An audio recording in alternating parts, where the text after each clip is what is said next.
varias. Bien, son la tercera causa de consulta o de atención médica en la consulta de urología.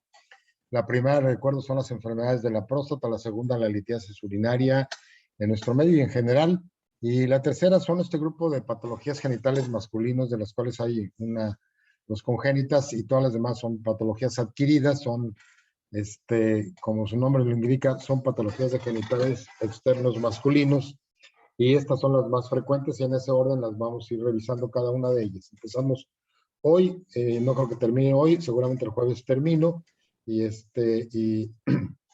y vamos a empezar. Perdón, obviamente hay otras patologías masculinas como infecciones de transmisión sexual, algún trauma, etcétera, que no es muy lo común, pero estas son las que nosotros vemos con mucha frecuencia y que son habitualmente de diagnóstico clínico sencillo. Generalmente usamos ultrasonografía con el diagnóstico también porque las guías lo marcan, y luego de repente hay algunos pacientes que hay que insistir en confirmar los diagnósticos, etcétera, etcétera, porque luego también hay problemas. Pero en realidad prácticamente todas las podemos diagnosticar revisando al paciente, así de sencillito. Pero bueno, prácticamente todas, por no decir todas, son de manejo con cirugía. Vamos a empezar a ver la primera. La primera es el varicocele. Es una dilatación, ojo, anormal del plexo pampiniforme. En esto ha habido mucha controversia porque todos nos podemos palpar, o a todos los pacientes podemos palparle por ahí una vena, y eso no quiere decir que haya un varicocele.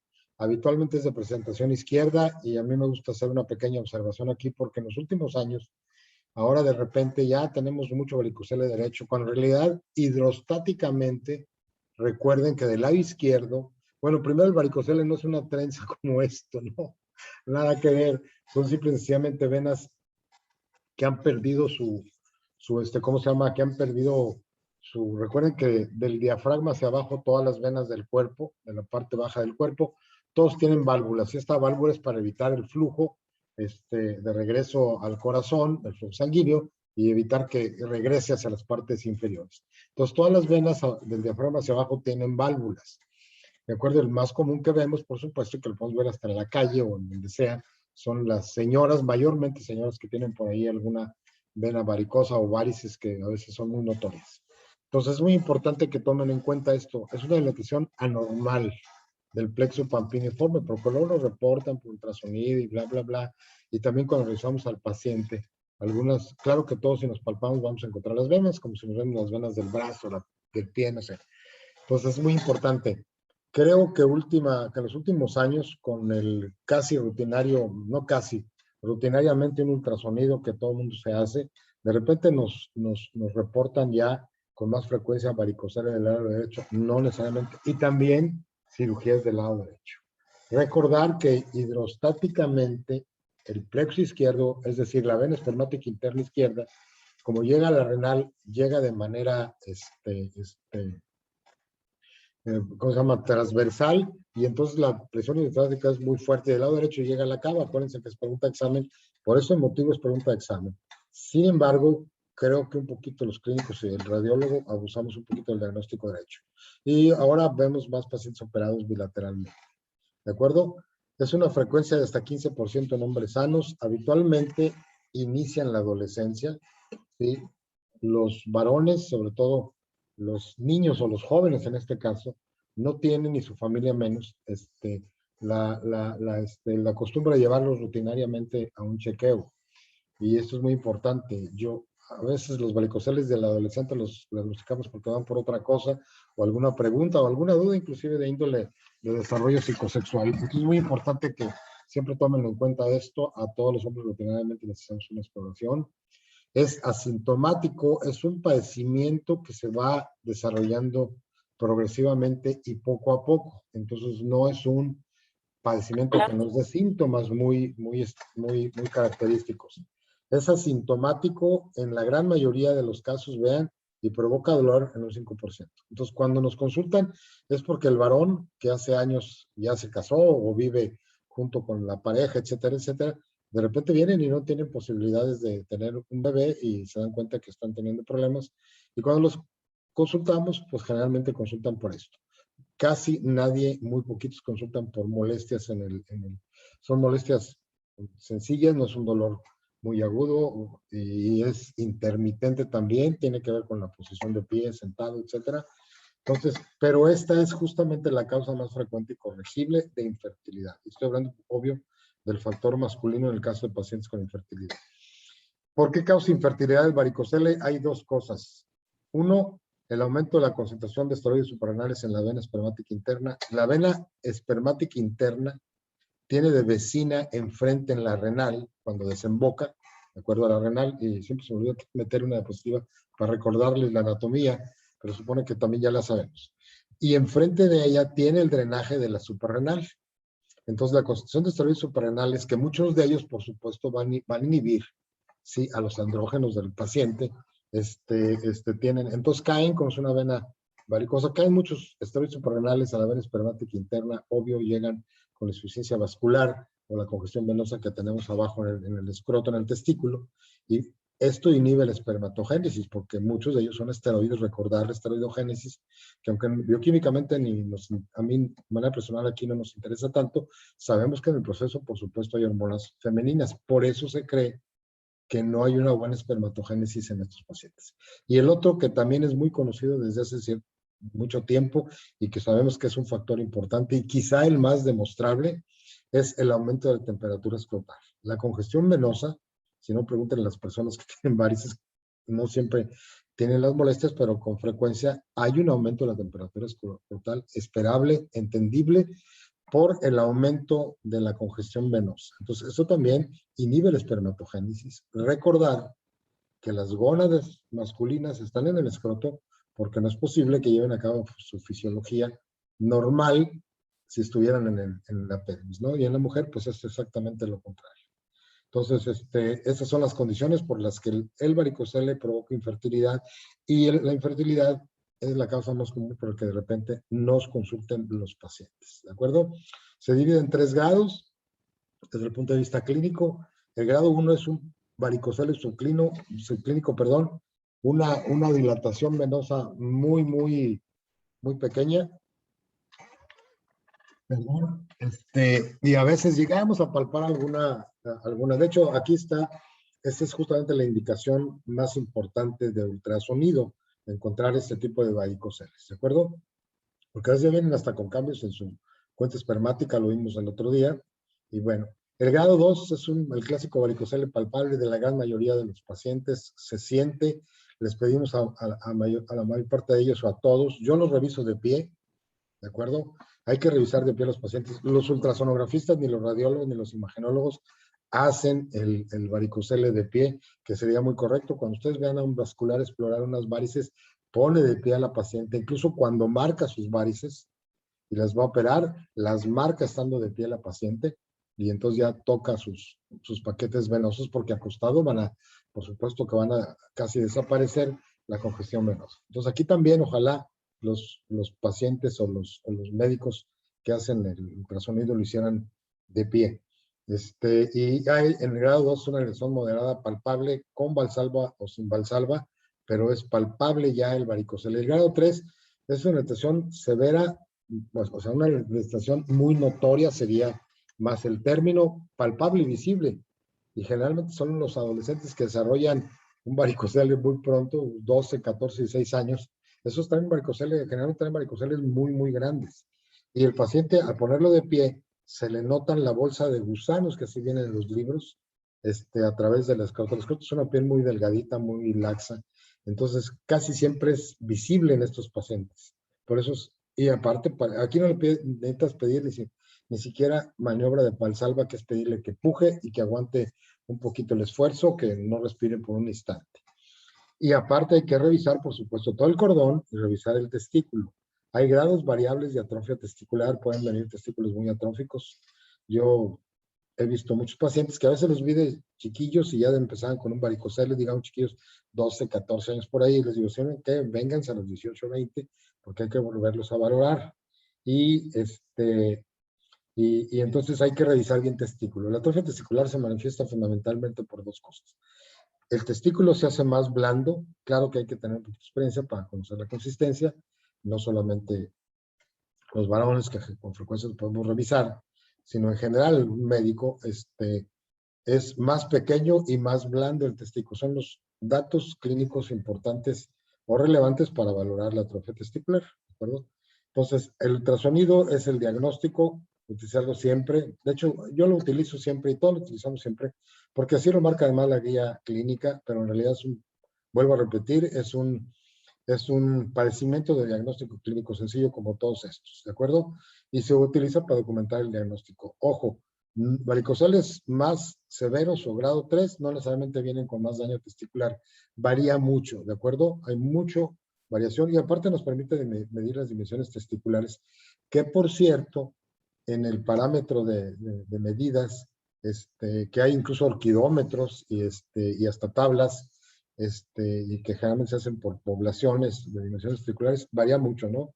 Un hombre sano puede tener un testículo de tamaño diferente a otro sano, igual de probada su fertilidad. Entonces, esto es por supuesto ¿cómo se llama? Un concepto clínico, una cuestión de experiencia también. Y por eso es importante que lo mida el radiólogo. Muy variable, por cierto. Bueno, esta es una imagen de un ultrasonido. Aquí vemos uno muy bueno. Vemos dos cosas. Uno, las imágenes con el Doppler aplican el color. También se puede diagnosticar con ultrasonido convencional sin Doppler, nomás viendo.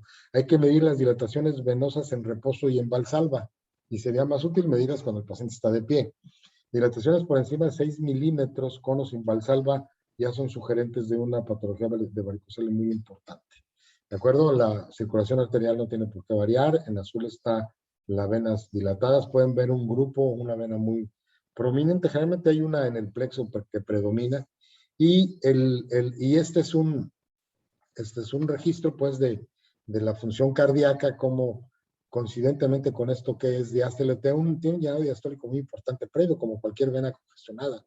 Entonces, cuando sube con las sístoles, no sube tanto, son milímetros de mercurio. Entonces, es muy importante siempre el remanente diastólico, y al final de cuentas, es un ultrasonido no solamente de imagen. Mandaron ¿cómo se llaman? No los hacen todos, por cierto. ¿De acuerdo? Bien, el tratamiento es operarlo con cirugía, perdón, es operar con cirugía abierta. La laparoscópica nunca se ha popularizado, no es una buena opción. La cirugía con cirugía abierta te haces un varicocele en un ratito. Y con las vías, yo aquí sí déjame ver si viene una diapositiva. Aquí sí voy a hacer un pequeño comentario. Ok, estas son las vías de abordaje. Esta es muy popular actualmente, la vía inguinal. Esta nada más abrimos piel, tejido celular. Esta es la vía de Palomo o de Ivanisevic, que fue el original. Muy popular, cuando menos popular cuando yo era residente. Sigo abordándolos porque me da mejores resultados, sobre todo los delgados. Yo abordo estos para los gordos. La mera verdad, o si va a ser bilateral por tiempo. Pero en realidad, estadísticamente no hay mucha diferencia, pero sí hay una mejoría en esto. Lo que pasa es que la vía suprainguinal, que es esta, la de Paloma, no les voy a preguntar sobre esto, porque esto es más de residentes y todo lo demás. La vía suprainguinal nos permite tomar ya la vena, donde ya es vena, y aquí todavía es plexo, ¿de acuerdo? Entonces aquí, pues a mí no me provoca ningún trastorno, nunca lo he abandonado esta técnica.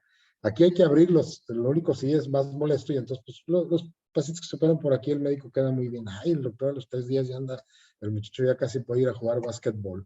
¿Por qué? Porque nomás se abre tejido celular subcutáneo, piel celular, ahí está el cordón, abres nomás la fascia y agarras las venas, no tiene mayor problema. Pero aquí hay que abrir oblicuos y transversos. Sin embargo, con más frecuencia tienen, no me refiero a recidivas, la tasa de éxito está la recidiva es muy parecidas las estadísticas, pero aquí agarramos la vena espermática. Si es más exigente, sí. Algunos de nosotros nos formamos así. Hay urólogos que no saben hacer la vía suprainguinal, o no lo han intentado, pero en realidad no tienen nada del otro mundo, nomás con mucho cuidado.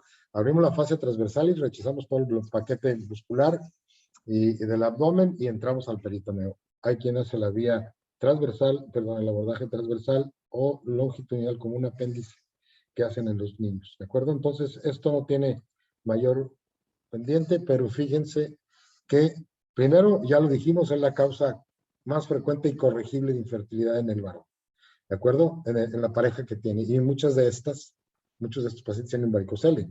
Entonces, parecemos magos, cualquier urólogo les puede decir esto. Operamos pacientes que tienen hasta años con el ginecólogo o la ginecóloga, y de repente nunca hicieron caso, o se conformaron con haber pedido una cuenta espermática por ahí. Eso no es correcto, no es un abordaje andrológico bien, que alguien le pide una cuenta espermática. Hay que revisar al paciente y hay que hacerle estudios consecuentes, un ultrasonido bien hecho, de preferencia Doppler, nos puede dar el diagnóstico. ¿Por qué? Porque un porcentaje importante tienen varicocele grado 1 y provocan ya problemas de infertilidad. Entonces, parecemos vagos a veces cuando tienen años las pacientes ahí con ginecología y de repente llegan con nosotros, los operamos y yo he visto pacientes que incluso a veces ni la creo, pero los operamos y tienen el embarazo en un ratito. ¿Por qué? Porque pasaron estudiando una paciente que prácticamente no tenían patologías, ¿no? Eso es la verdad y es molesto y algunos de ustedes seguramente serán ginecos, pero bueno, ni modo, espero que me recuerden por eso, pero de buena manera. Muy bien. Al final pueden hacerme las preguntas si gustan. El hidrocele es otro de los celes de nuestras patologías de genitales masculinos. El hidrocele, como su nombre lo indica aquí en rojo, es una acumulación anormal de líquido en la túnica vaginal. Ojo, fue pregunta de examen, la túnica vaginal es serosa, igual que el peritoneo, es una de las capas que bajan y que representan en escroto. Todas están representadas en el escroto, las capas de la pared abdominal bajan y forman el escroto.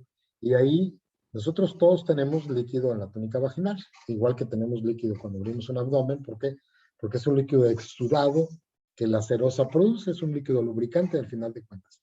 Por eso nosotros, cuando revisamos pacientes, y sobre todo lo vemos con niños cuando tenemos un pañal, cuando estamos tocando al niño, el niño levanta su testículo de manera refleja, y lo puede, no solamente porque tiene un cremaster, que es un músculo que sube y baja, sino porque se desliza a través de las dos capas de la serosa, la parietal y la visceral, que también se llaman aquí igual, y el equilibrio. Hay un líquido entre las dos, es como un espacio de líquido, y ese líquido constantemente está en un fluido. Se produce en una de las paredes y se reabsorbe en el otro. Entonces siempre tenemos líquido. Ojo, porque a veces le reportan varicocele cuando ven un poquito de líquido ahí normal. Es normal que haya líquido. Lo anormal es cuando se empieza a acumular y empieza a provocar un aumento escrotal muy, muy fuera de lo habitual y empieza a verse un escroto aumentado de tamaño. ¿De acuerdo? Hay dos variedades, la infantil y la del adulto.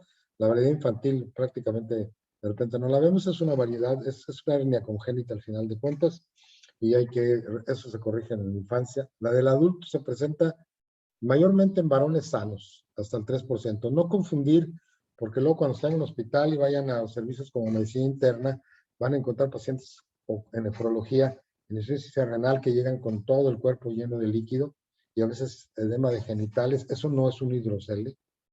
Eso no es un hidrocele. Hidrocele normalmente se presenta en personas que son sanas. Entonces no confundan cuando están en hospital, porque lo mandan a las interconsultas como hidrocele contiene un edema escrotal. Aquí es una acumulación de líquido en la túnica vaginal en una de las capas escrotales. Así de fácil. ¿Cuál es el cuadro clínico? Va empezando a crecer el escroto y me acuerdo de la canción de Se agacha y se va de lado, querido amigo. Muy bien. Recordar que en el hombre los testículos son órganos también como la cóclea, son de equilibrio. Entonces si nos crece uno o nos falla uno, es así como los carros que les falla una llanta. Esto es broma, no los veo porque tengo la otra computadora y me quedé sin la pantalla alrededor. Aparte porque yo no soy el hospedador de esta, ¿cómo se llama? De esta sesión. ¿De acuerdo? Entonces, normalmente vamos a ver un escroto con un crecimiento autónomo. ¿Cuándo duele? Nada más cuando se forma el líquido.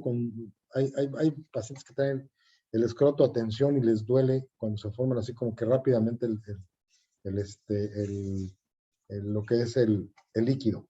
Pero normalmente no tiene ninguna otra cosa, ningún otro proceso inflamatorio. De acuerdo, generalmente son varones sanos, no asociados a otras patologías. El diagnóstico es también sencillo. Esto es lo que les decía. La pastilla está un poquito elongada, pero bueno. Aquí está la capa vaginal, que es esta, antes de llegar al testículo, esto que estoy recorriendo con mi señalador. Al otro voy a apuntar el rojo, que se nota más. Siempre se me olvida. Entonces, estas son las dos capas. La acumulación de líquido entre ellas, ¿de acuerdo? Por alguna normalidad, o se produce mucho de un lado o no se reabsorbe del otro. Y entonces este espacio empieza a crecer, a crecer, a crecer. Y entonces el testículo queda en su interior. ¿Por qué? Porque el testículo es la última, bueno, el testículo y su capa, su cubierta albuquina son la última capa. Estas todas son dartos, piel, etcétera, fascia espermática.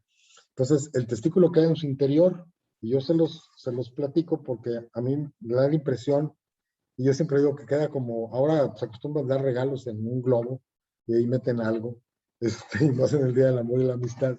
Exactamente así llega el hidrocele. El testículo es su regalito allá dentro del globo, pero allá hay líquido, no hay aire, ¿de acuerdo? Entonces, el testículo va a quedar interior, esto va a ir creciendo, creciendo, creciendo, creciendo, creciendo, y el testículo queda dentro.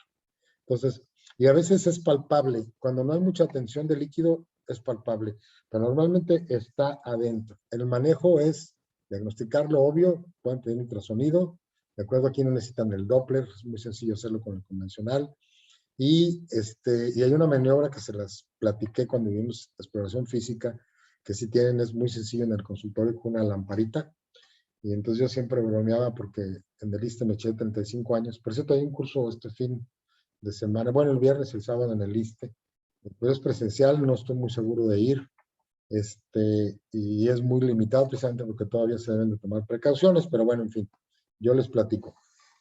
Y yo les confirmo la clase del viernes, mi intención es darles clase, no estoy muy convencido de ir, pero bueno, es sobre litotripsia percutánea. Si me pasan la sesión, puedo aprovechar para que vean el procedimiento, más que los procedimientos van a ser más al mediodía. En la mañana a las 8, 8:30 empieza la parte teórica. Y quería regresar al hospital, bueno, pero bueno, en fin. Me tocó estar cuando apenas empezamos con la sala de URA, ahora ya está bien establecida y bien formada. Entonces, la transilvación es un proceso en el que usamos una lámpara, le pasamos a través del escroto y es positivo porque pasa la luz, es líquido. ¿De acuerdo? Siempre vacilaba que le pedía la lámpara a los otorrinos, no es cierto, nunca se la pedí. Luego ya voy a dejar de ser profesor y siempre dije eso. Y que les limpiaba ahí con alcohol. No. Y antes traía siempre una lámpara en la bata ahí con la pluma y nunca, después ya no la traía. ¿Por qué? Porque hicimos ultrasonido para todo el mundo, ¿no? Entonces facilito. Hay que hacer ultrasonido, es rutinario. ¿Por qué? Porque también podría haber otra patología. Hay veces que se meten hernias. Entonces el abordaje quirúrgico es diferente. El manejo es hacer una hidrocelectomía, es por escroto.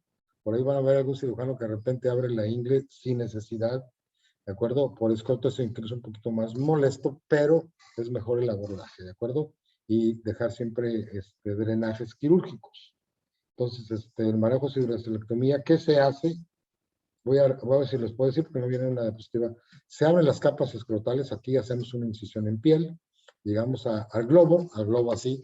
El globo lo puncionamos, sacamos el líquido de exceso, y luego como queda una bolsa muy grande, que eran unas capas muy pequeñitas, en este caso las vaginales, las dos capas de la vaginal, se pliega, perdón, se corta el exceso porque ya es una bolsa, y se repliega esta capa, se corta y se pone para atrás, se vierte y se pone acá atrás, para evitar la recidiva de hidrocele. Todavía puedo decir que no tengo ningún hidrocele que me haya recidivado en mi vida profesional, ¿de acuerdo? Otra de las patologías es el espermatocele, es un cele diferente. Aquí la patología es una dilatación tipo aneurismático de los conductillos seminíferos, los tubitos, ¿de acuerdo? Que salen ahí de la retetestis y varían en su crecimiento. Y también con frecuencia la morfología es variable. El hidrocele es una forma redonda u oval. Así va creciendo como está el escroto del paciente. Y aquí son conductillos o conducto, o uno solo que va haciendo incluso hasta tabiques. Lo que es cierto es que es una neoformación supratesticular y que tiene un vector de crecimiento hacia donde le permite el crecer, que es hacia cordón. Prácticamente siempre se van a cordón. ¿De acuerdo? Y es un padecimiento de varones en la mitad de la década, etcétera. No confundir con el quiste espermático que ahorita vamos a ver. ¿De acuerdo? Entonces, su frecuencia máxima está en la quinta, sexta de la vida. Pocas veces vemos a espermatoceles en hombres mayores, pero por supuesto, también puede ser que nunca se hayan operado. Si un día los revisamos por próstata y nos damos cuenta que traen. Pero yo tengo un paciente que no se ha querido operar y ahí trae su espermatocele. No es maligno, ninguno de estos es maligno, ninguno de estos es premaligno o canceroso, no da origen a cáncer de testículo. El cáncer de testículo es un padecimiento totalmente diferente. Y también es un crecimiento indoloro. la ventaja, perdón, la diferencia aquí a la exploración clínica, entonces vamos a ver, es que vamos viendo al paciente y vemos que tiene una bola por ahí líquida. También si lo transilluminamos va a ser positivo, ¿de acuerdo? También haremos ultrasonido. Y habitualmente es unilateral, difícilmente. La hidrocelia siempre también es unilateral, pero a veces es bilateral y a veces es bilateral sincrónico, quiere decir al mismo tiempo. Pero estos son poco comunes que se presentan en los dos testículos, esto así como de oportunidad o circunstancia. Entonces va haciéndose poco a poco, este duele menos. El hidrocele duele cuando se va creciendo. Ahorita van a ver cómo puede ser. ¿Qué son? Estos conductillos se dilatan, tienen por ahí un defecto en su pared y van creciendo, ¿no? Este es testículo, de acuerdo, esta es la red de testis. Aquí aparte de conductos o túbulos seminíferos que luego se enrollan y forman el epidídimo, que es esto. Aquí se va presentando el espermatocele, ¿de acuerdo? Y es esto. De esta zona o de esta salen masas quísticas y generalmente varían de morfología. Puede haber incluso una muy grande y cuando los abrimos nos damos cuenta que están tabicados, tienen tabiques y el ultrasonografista a veces se puede percatar de esto. Y cuando un ultrasonografista hace un ultrasonido, perdón, y no le damos casi el peridiagnóstico, nos lo reportan como hidrocele. En el hidrocele, la vaginal va a abarcar todo esto. Todo esto es el globo del hidrocele. Y en el espermatocele vamos a ver separados las masas líquidas o los quistes, por decirlo así de una manera, ¿de acuerdo? Que no es un quiste, literalmente, por eso se llama espermatocele, porque no tiene el factor mecánico y etiológico de quiste. Entonces aquí se pone como quiste porque si lo vemos, todos nos parecen quiste y eso lo reportan mucho los ultrasonografistas. A veces lo reportan hasta como hidrocele. Este es ¿cómo se llama? Un quiste o un espermatocele. Vamos a ver lo que sigue, ¿de acuerdo? Normalmente vamos a ver esto, una masa supratesticular. Aquí está el testículo, por aquí es epidídimo y de aquí empieza a crecer. En el hidrocele el contenido líquido va a abarcar todo esto, va a bordear totalmente al testículo. El testículo está dentro del hidrocele. Aquí el espermatocele está supratesticularmente y es palpable, por supuesto, el testículo. ¿Y qué se hace? Se expone, se abre, se diseca muy bien el epidídimo que está aquí abajo y se cortan las bridas, las adherencias y se repara el epidídimo, teniendo mucho cuidado con la circulación, no dañar cuando estamos y que no se nos reviente, porque si se revienta es muy fácil que vuelva a recidivar. Vuelvo a repetir, todavía no tengo ningún recidivante, siempre hay que tener cuidado. Entonces puede ser incluso una bola así muy única como esto, puede ser más grandes y a veces lo vamos quitando poco a poco. Aquí está crecido hacia el cordón y hay que tener mucho cuidado con la vasculatura. Ya me tocó conocer un caso, entonces terminaron quitando testículo. Entonces aguas porque el paciente no va a eso. Y es el espermatocele totalmente removido. Sí, con sus puntitos ahí, es el sitio donde iba el epidídimo, de ahí se despegó y lo demás crecimiento se acordó. Entonces el espermatocele se quita, el quiste de epidídimo es diferente, este es una obstrucción de los conductos epididimarios en el epidídimo, ¿de acuerdo?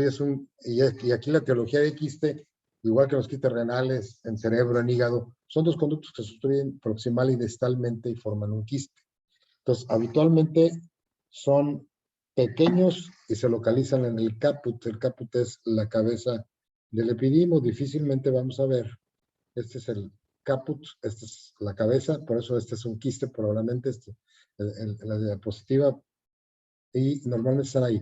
Pero están en el epidídimo y se sienten en el epidídimo. Eso no confundir con los recesos o el espacio subepidimario que hay entre el epidídimo y el testículo. Con frecuencia, vuelvo a repetir, la gente que hace ultrasonido nos reporta quistes de epidídimo como si fueran quistes. Esos son recesos subepididimarios. Se van reportando quistes de 1 milímetro o de 2. ¿De acuerdo? Entonces, recordar, los quistes van a estar ahí me vieron la diapositiva, pero más adentro del epidídimo. Son habitualmente jóvenes, muy rara vez lo vamos a ver en adultos. Cuando los vemos en adultos de mayor edad es porque no se quisieron operar el quiste, ¿de acuerdo? No tiene tendencia maligna, tampoco es una lesión premaligna, no tiene nada que ver con el cáncer de testículo, ni etiología, ni como precursor, ni nada de eso. Muchas veces puede molestar, muy pocas veces molesta, de hecho a veces es un hallazgo incidental en un ultrasonido, a veces el paciente se revisó y se dio cuenta que tiene una bolilla por ahí.